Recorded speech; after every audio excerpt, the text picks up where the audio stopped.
Welcome, and thank you for taking this training, How Do I Write a Corrective Action Plan? This training was created by the Child and Adult Care Food Program Field Specialist at the Indiana Department of Education.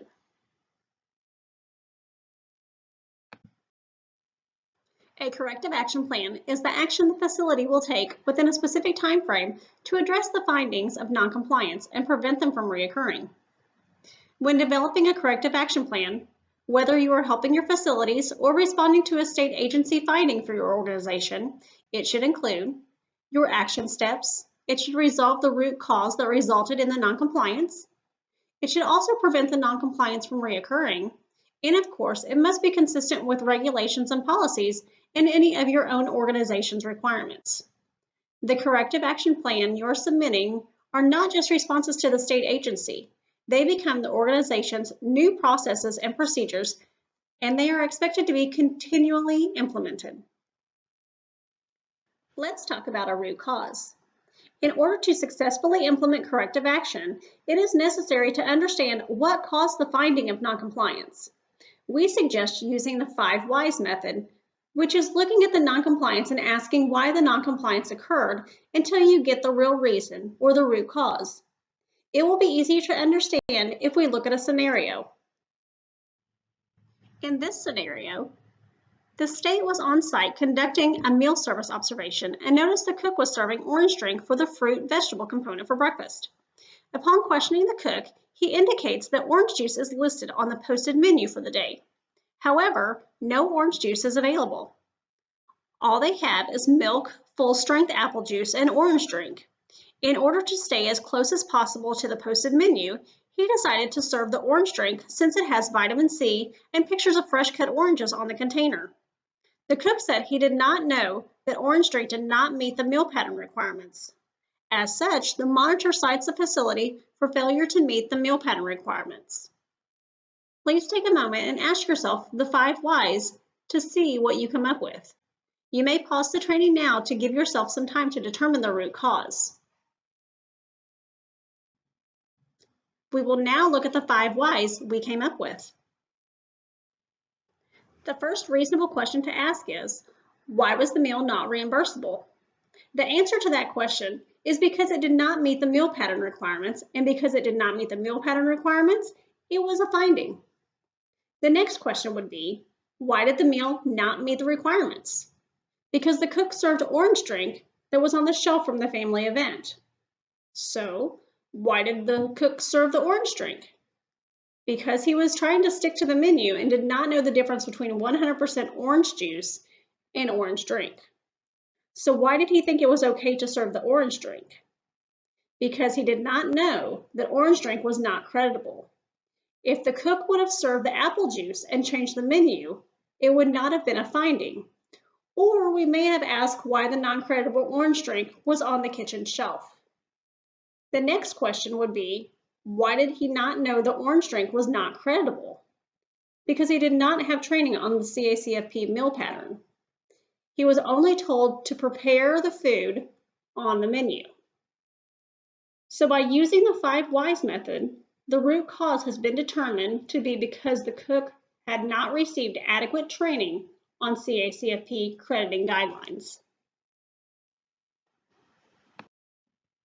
Because of this lack of training, part of your corrective action should also include training the cook and kitchen staff on crediting guidelines. This will help to lessen the chance of reoccurrence. The key is to ask why as many times as needed to uncover the true cause of the problem. In the same scenario, a program might have determined the root cause to be due to the person who purchased the food. It could be that they did not know the food purchased was not creditable. Each program must make the determination based on their own processes. It may be, even if the cook was trained, they need more or better training. Ask why 5 times is a gauge, not an absolute. You may need to ask why as many or as few times as necessary to uncover the root problem. Now let's talk about developing a corrective action. You should include the who, what, when, where, and how. In the following slides, we have them in a particular order to better develop the plan. Let's talk in depth about each section. For what, you will want to give specific details as to how you will fix the issue going forward. Just stating that the previous way of doing things has been changed is not sufficient. What did you change?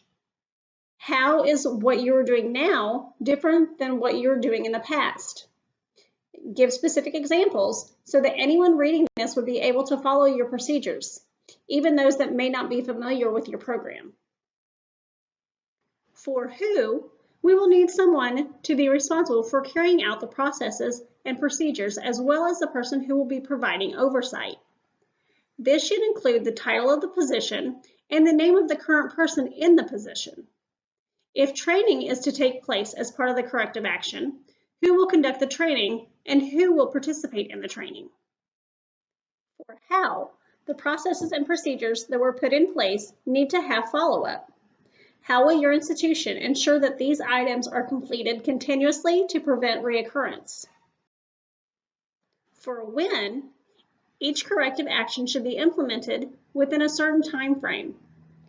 You should identify if the corrective action was immediately implemented or by what date it will be implemented in the future. Within each procedure, you will need to identify the frequency or how often the action will take place. The last thing you need to describe is where the files are located. It is important that more than one person has access to the location where the files are kept and that they are readily accessible. The corrective action plans are not just responses to the state agency. They become the organization's new processes and procedures that are expected to be continually implemented. In future reviews, not only are the sponsors reviewed for current compliance, but also to ensure any previously submitted corrective action plans are still in place. Where will you keep these records so that you stay in compliance and can refer to your corrective actions? A thorough and complete corrective action plan will typically include supporting documents. Be sure to read your formal review letter carefully and include all documents requested by the state agency. In addition, list and attach any documentation that supports the permanently corrected finding or deficiency. Supporting documents may include organizational handbooks, training materials, financial documents, meal count records, etc. For example, if you have indicated that you will be training your staff on a new policy or procedure as part of your corrective action plan, provide documentation of the staff training that includes the date of the training, topics covered, list of attendees and their signatures, and any resources used or provided to attendees during the training.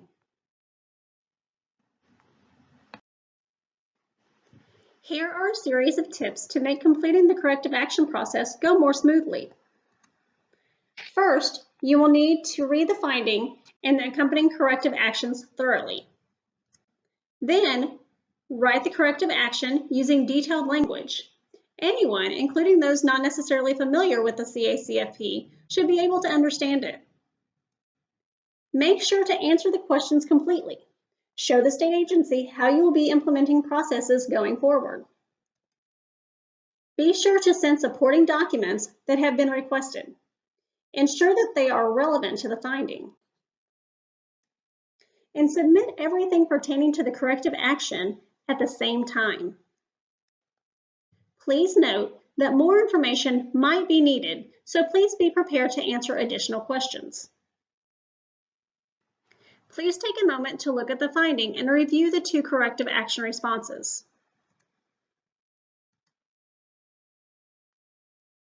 Which do you think answers the corrective action completely? While you may think that the corrective action on the left is sufficient, it is missing many important components. Let's look at the corrective action on the right. Notice how all the steps to a smooth corrective action are included in the example. The finding is listed first. Then the what is the racial ethnic form will be completed. The who is the director. The how is using data from the enrollment forms and classroom observations. The when is March 21st, 2020, and annually thereafter. The where is the form will be kept in the CACFP folder. The Indiana Department of Education Child and Adult Care Food Program website has additional resources available to support you in completing your corrective action plan. The Guide for Corrective Action Plans is a step-by-step reference sheet that will help walk you through the corrective action process after receiving your formal review letter from the state agency.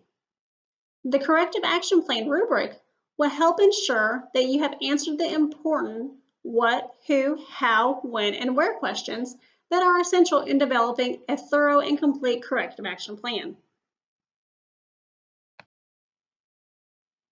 Your CACFP field specialist is always available if you have questions or need assistance with your corrective action plan. Thank you for participating in the How Do I Write a Corrective Action Plan training.